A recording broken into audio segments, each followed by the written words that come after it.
Everyone, listen to me! We are meant to be here. If not, why contact us? The dreams came to me. They came to us all. We reached into the ether and were welcomed by an elder god. He knew our ritual designs and wanted to see them perfected by our hand. His instruction. It was an invitation. He has been here for so long, lost in the wasteland. That is why he chose us. He wanted us here, so he can share his unimaginable power. Well, you got it half right. That voice. Brothers, sisters, it's him! So you're finally here. That's good. I was starting to think I'd been stood up. Thankfully, patience is a virtue to which I subscribe. Hello, Dr. Thurston. How's the flock? What?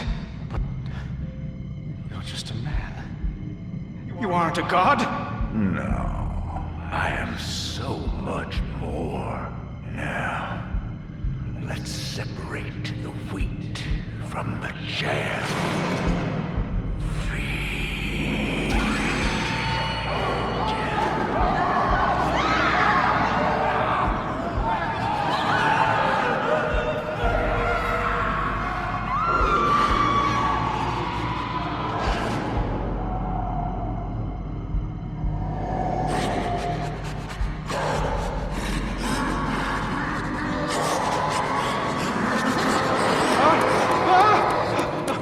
Get away from me!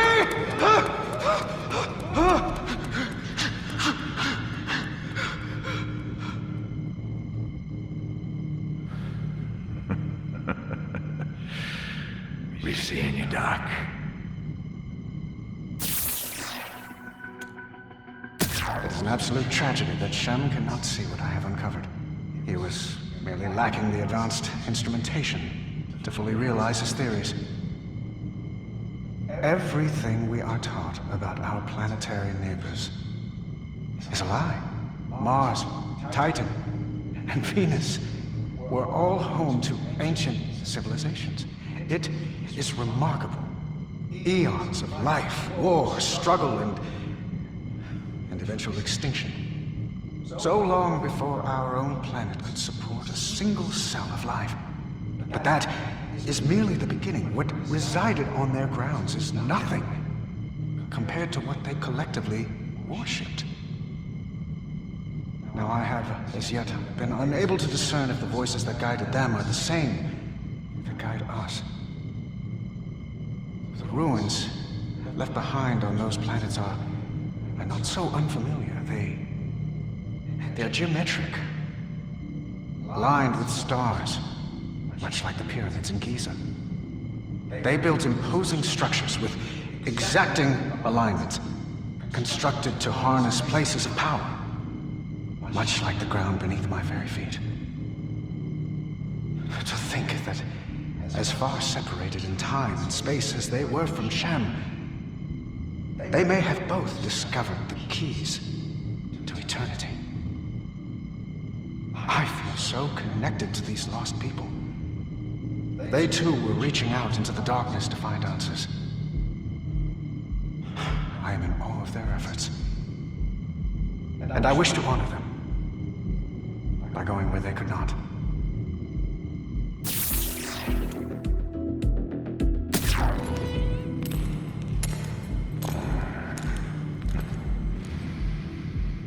Never have I seen such damning evidence of man's untapped potential.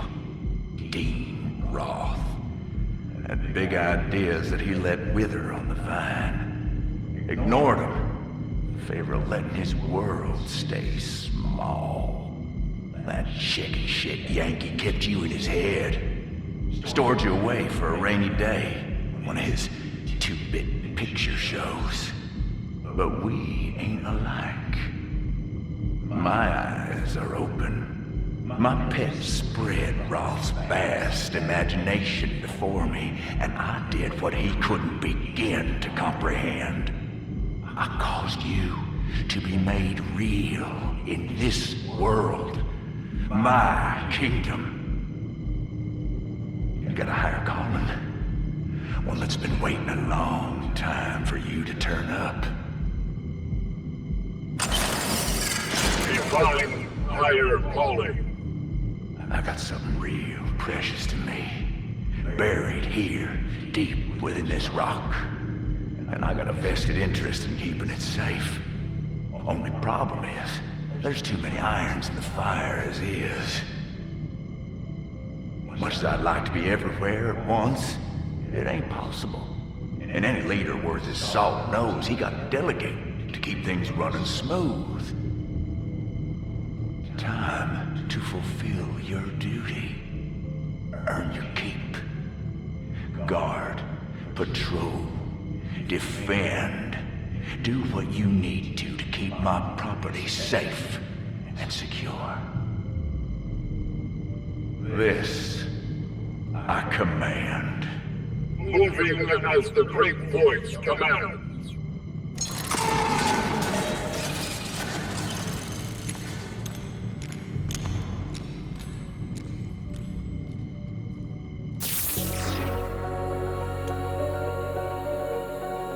An unforeseen complication was encountered while implementing Shadowsmith Watch protocol. The remaining humanoids from Dr. Thurston's cult believe me an idol and have begun to worship me. This is interfering with Watch protocol. No solution to this problem is available in current programming directives. Attempts to explain that their disruption of patrol is detrimental has resulted in more interference due to follow-up questions and anointing me with oil. However, the oil has proven an excellent lubricant for joints and servos, so there is some benefit. It may have been a miscalculation to eliminate Dr. Thurston. If he were still alive, these humanoids' unwarranted attention would be his responsibility. Simulations suggest demanding blood sacrifice may discourage their growing attachments. Data projections show that a 30% culling of their population should suffice.